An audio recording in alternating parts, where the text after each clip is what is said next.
So after attending the Port St. Lucie Citizens Summit last Saturday, the 1st of February, I received a call after entering one of the many little opportunities to win something. I received a call this morning from the city saying, come on over, you won yourself a Stanley Tumbler. So I'm here right now running to grab it and making sure that I capitalize on all that Port St. Lucie as a city has to offer. Hey, come with me.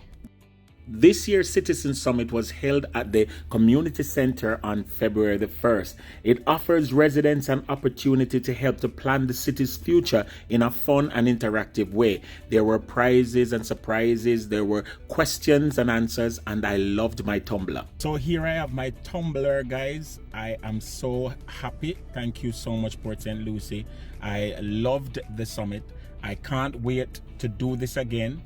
It was amazing the way in which you did it this time with the little booths and you know, the opportunity to talk one-on-one to different people in different departments. It was really good. And of course, my Tumbler will keep me being reminded of all that I experienced at the recent Citizen Summit. Thank you guys so much. Yardie TV says so. Big up on yourself.